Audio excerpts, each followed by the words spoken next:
Hi, I'm Don Shaw. The Carver Historical Commission is pleased to bring you a brief history of the area of South Carver, known then and now as the Savery District, as seen through the eyes and relayed through the words of William B. Murdoch. With the exception of the Charlotte Furnace and the Old South Meeting House, all the buildings mentioned still exist and people reside in them today. To help you locate these buildings, at the end of the program, we will give you their current street numbers. Now here we go. William Murdoch was born in Carver in 1866. After retirement, he began writing stories in the 1940s and 50s of his childhood in the Savery district of South Carver, its people and industries there. He sent copies of these memories to several Carver friends, including Henry Griffith, who wrote the history of Carver, and Ellis D. Atwood, who intended to include these memories in his museum at Edaville. The Carver History Room in the library is fortunate to have many of these letters donated. Murdoch's ancestor, Bartlett Murdoch, built the first iron foundry in South Carver, called the Charlotte Furnace in 1760. And Jesse Murdoch, a later relative, became partner to Benjamin Ellis of the Ellis Foundry. William's father, Henry, was a whaling captain, which led both William and his brother Ira to experience the excitement aboard these ships as young men. William writes, "Before my mother died, she gave me a postcard picture of the ship offered father by a competing firm. It was called the oldest whale ship afloat. This picture was among some of his papers, which leads us to believe that this could be similar to the one mentioned." His father had a workbox, which was a sewing and repair kit given to him by Mrs. Mary Savery, wife of William Savery, in 1844. She was a beloved neighbor and gave him this gift before his third sea voyage. William has written his memories of being at sea, along with some stories of sea dogs who accompanied the voyages. In letters written in 1932 and 33, William writes, "In years gone by, Sampson's Pond, South Carver, Plymouth County, Massachusetts, the scene of my boyhood, has been spoken of as Echo Lake by lovers of poetry and song and romance, but the prosaic world still clings to the original name. Perhaps those echoes are unheard of today, but after years of roaming far from the shores of the old pond, I can still hear them, echoes of the voices of long ago, voices that the old pond knew, voices that have told me their story over and over again. And just to perpetuate them, at least for a few years longer, I am going to relay some of them to you from time to time. In the beginning of things about the shores of Sampson's Pond, that is, the advent of the coming of the white man to the Plymouth colony, the land north and east of the pond was granted to the Murdochs, and the land on the west was granted to the Barrows. Then came the Shirtliffs and the Shaws and Atwoods, and then others, settling southward along the Weweantic River and along the Indian trails and near swamps and meadows.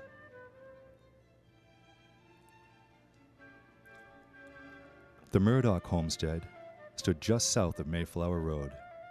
It was built by William's father Henry after the razing of the original home, which stood on a hill behind the present house. This photo of the house was taken in 1866 by a photographer who came by horse and buggy, traveling about the countryside taking pictures of homesteads. William writes, "My father and mother are in the picture, and my sister, who was taking care of two little children, my brother Ira and cousin Jenny, a little girl in a white dress. By them is a baby wagon. I was in that." The whole area in the vicinity of the property was covered with rocks of all sizes. Near the first house, there was a flat rock where the women used to prepare herring for the family meal. Many of the rocks there were blasted to get stones to build the iron foundry. In fact, people building homes in the area today have had difficulties because of this rocky terrain. Blasting holes in the rocks, filled with water, made ideal little ponds for William and friends to float their handmade boats. He writes, "In surrounding fields where strawberries and wildflowers grew, Civil War veterans received their first training when the neighboring Old South Meeting House was used by the militia. The north field was eventually sold to the Saverys, who used it for a cow pasture and took granite from it for their homes and cemetery plots. All that land has grown to woods. A stone wall was built near the site of the meeting house and is still there. Today, a stone marker rests at the site of the meeting house to the left of the Murdoch House."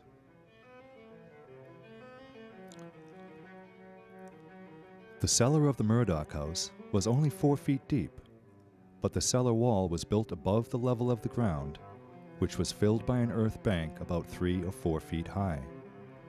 The bank was seeded with green grass to look as if the house was sitting on a nice green cushion.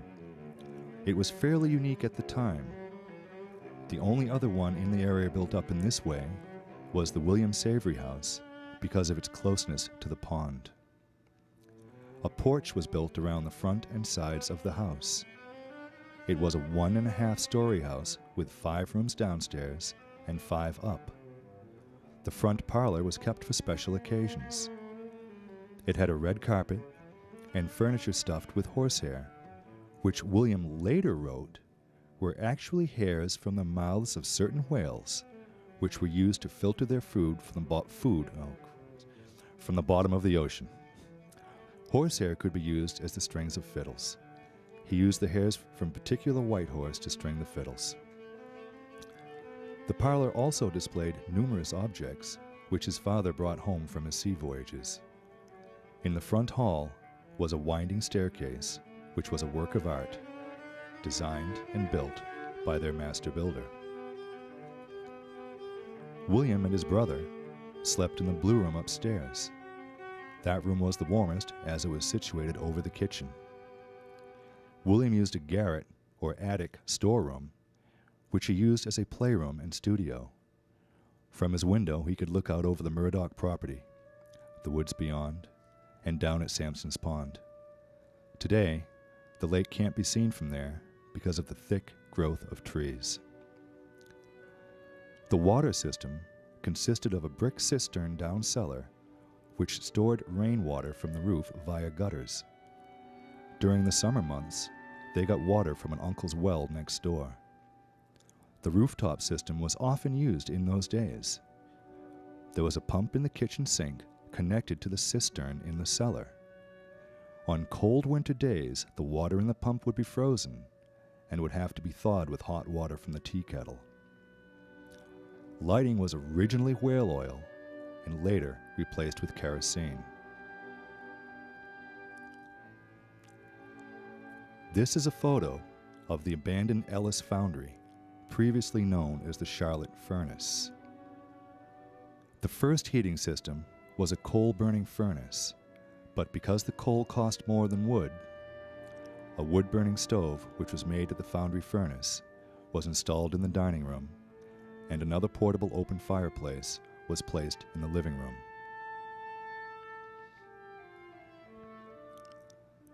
The South Meeting House was built in 1774 when it became necessary to have a meeting place closer to the residents of the southern part of town. It was a 2-story building with massive oak rafters. Each man in that section of town contributed livestock, coins, or anything of value toward the building. The sturdy building lasted well over 100 years. It was used mainly for worship, then later, town meetings and social gatherings, political meetings, and for training the militia. It was renovated inside to provide a hall for dancing. During that time, it was called Bay State Hall. It was called the Lighthouse by some, possibly because at one time its lighted windows could be seen from some distance away. William lived next door, and he recalls at the age of 4 or 5, he attended a dance there, watching the couples whirl about the dance floor and listening to the orchestra, which consisted of local musicians playing fiddles and bass viols. He finally fell asleep and was taken home and put to bed, where he could still hear the music and the man calling the dance steps. He recalls that in front of the hall there were hitching posts which were worn down and nibbled away by the restless horses. This picture of the interior of an old meeting house is believed to be similar to that of the South Meeting House. The following are William's memories of looking in on the meeting house before it was torn down. I love to open the door as it creaks upon its hinges and look in on those old, high-backed pews where our grandsires worshipped years ago.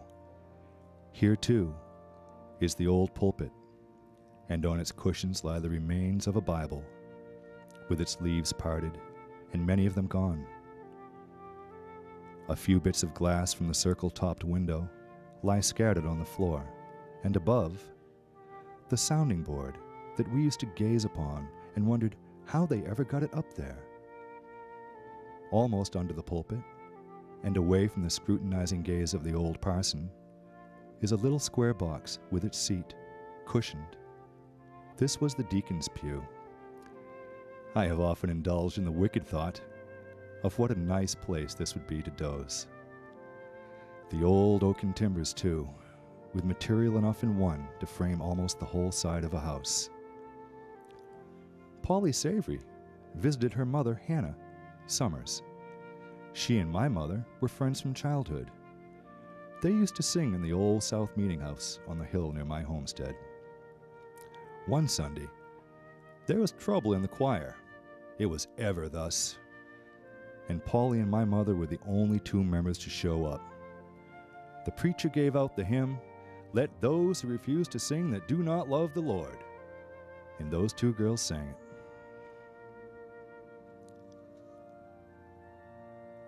This Cape-style house is located on the land adjoining Leyden Cottage. It was built in 1830 by John Savery, Carver's grandest old iron man. He had his financial start by contracting to extract iron ore from Sampson's Pond. He later established iron industries in New York, New Jersey, Jersey City, and Pennsylvania. He became one of the leading foundrymen of his day. John Savery died in 1853. He and his wife, Polly Atwood Savery, had 5 children.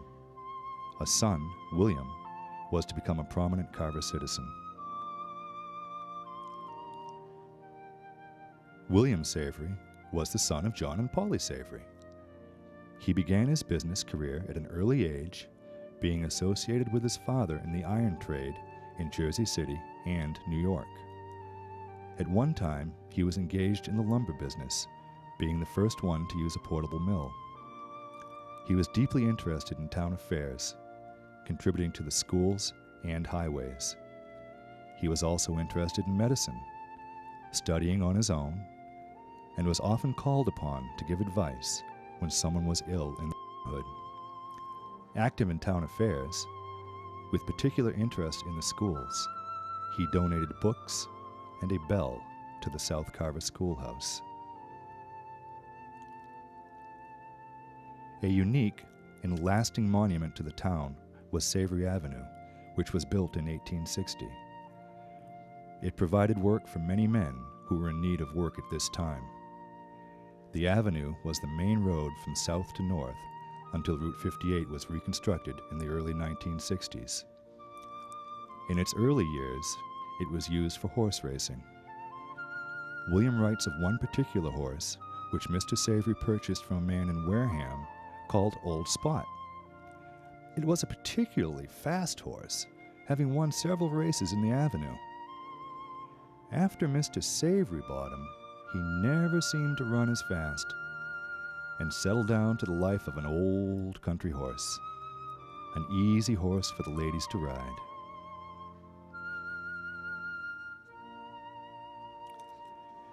William Savery built Leyden Cottage on Sampson's Pond in 1850. Mr. Murdoch writes, "It was royal. Carpets that felt like a velvet lawn, exquisite furniture which invited people to sit down and rest. There were bookcases filled with books. Although the house of Savery was not strong academically, they were well read. On top of one of the bookcases were 2 stuffed wildcats that Mr. Savery shot in one of his hunting trips to Florida. Pictures that one could admire hung on the wall. One of the loyal workers on the estate was Ellis Maxim, who lived in the house to the left of Mayflower Road. He was responsible for maintaining the stables, cow barn, the vegetable gardens, and the extensive landscaping. In addition, he was required to add to the water supply in the house twice a day and oftener when necessary. He would pump water from the well to a tank in the garret, which gave the family a sort of synthetic city water system. His muscles did all the work.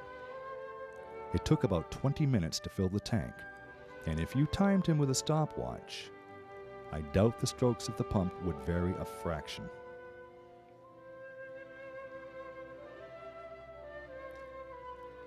The Barrows house was constructed in 1785, was the oldest house in the Savery district. In 1758, George Barrows and Bartlett Murdoch were given rights to the iron ore in Sampson's Pond. Barrows, the ore on the westerly side, and Murdoch on the north. George Barrows' grandsons, Nelson and Joseph, along with John Bent, built a small blast furnace on a brook near the home in 1825.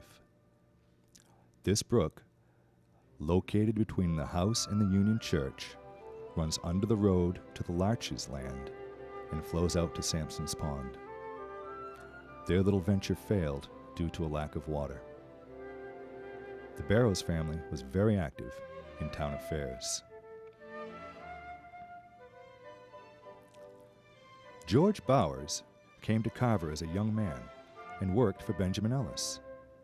He was a daring and successful entrepreneur and established some companies which included a manufacture of hollowware. Bowers was the first grower in Carver to enter the cranberry business on a large scale. He was also active in town affairs. He married William Savery's daughter, Waitstill. After her death, he married Eliza Shaw.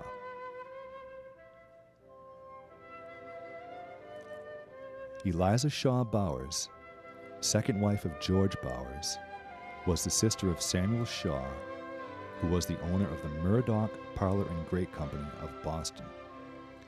The company originally started in South Carver in 1867 by Jesse Murdoch and partners. After a fire destroyed the buildings by the Foundry Pond, the business was moved to Middleborough. This picture, taken in the early 1850s, shows George Bowers in front of his home with his dog at the Larches. The Larches, so named for the larch trees which were planted on the property, was built in 1852 while he was married to his first wife. It adjoined the Savery estate. Like Leyden Cottage, it was used at first as a summer residence. The house is distinguished by a tower. Mr. Savery and Mr. Bowers liked nice things, and they enjoyed their country estates where they could live in peace and happiness. This picture shows the front of the house with George Bowers, his first wife Waitstill, and Eliza Shaw and family members playing lawn croquet. Murdoch recalls many happy days playing on the Bowers property near the pond, where a brook empties into it. He and his brother built a miniature mill there, which could be powered by the water flowing from the brook. Mr. Bowers had a pen for ducks and geese. Murdoch remembers sitting by the fireplace in the house, listening to interesting stories of Bowers' early life. His memory goes out especially to Mr. Bowers as an outstanding personality of kindness and cordiality. He could be a lion among lions, and he could descend to the level of a little, bashful, barefoot country boy and make the little boy feel at ease. He loved everybody.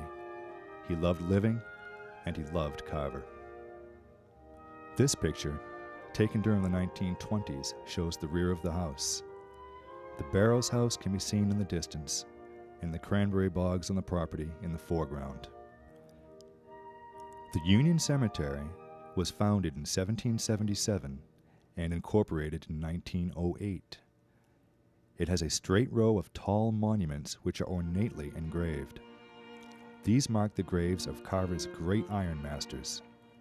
One of the most interesting is that of Jesse Murdoch, which has a shaft of Scotch granite.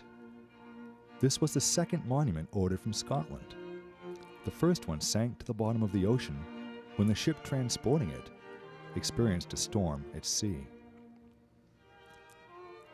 William recalls holding his father's hand while attending a memorial service there for Civil War soldiers who had died, some of whom were buried in that cemetery. He writes of seeing the recent veterans standing at attention, their beards adding the look of maturity to their youthful age. There was a band which marched in, led by a leader carrying a baton.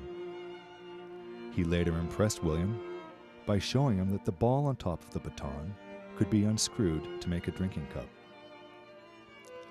In 1939, William wrote a booklet made from extracts of his letters and talks with his children and grandchildren called A Visit to Union Cemetery, which describes the cemetery and monuments marking the graves of Carver's great iron masters.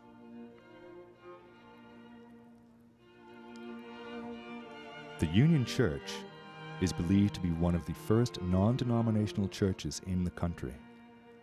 Built in 1855, it was funded by the pew plan, in which people bought a pew and were given a deed to it.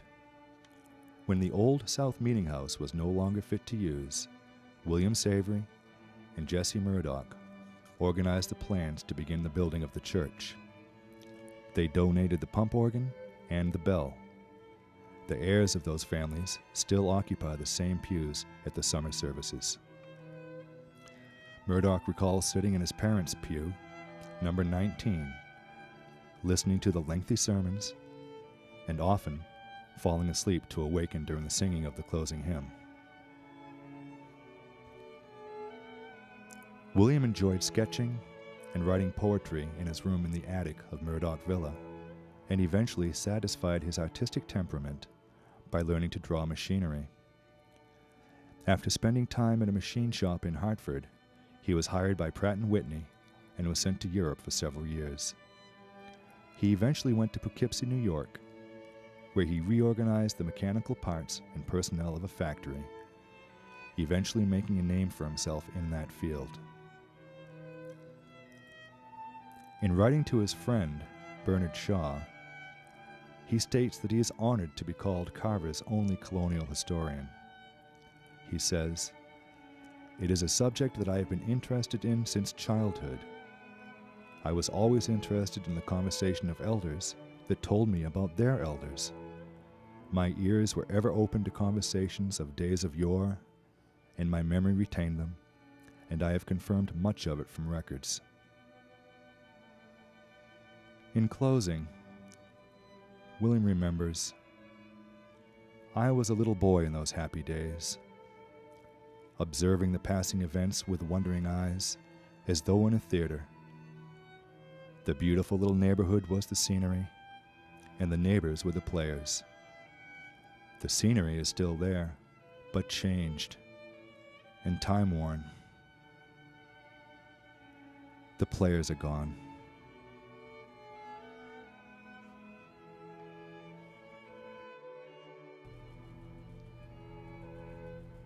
On behalf of the Carver Historic Commission, we hope you've enjoyed this presentation. Now, as promised, here are the street listings of those historic houses. The Ellis Maxim House is located at 238 Main Street. The Murdoch Homestead at number 6 South Main Street. The John Savery House, 14. Leyden Cottage, number 18. The Larches is number 26. And across the street, the Old Barrows House is number 19. We thank you for your interest. Hope to see you soon.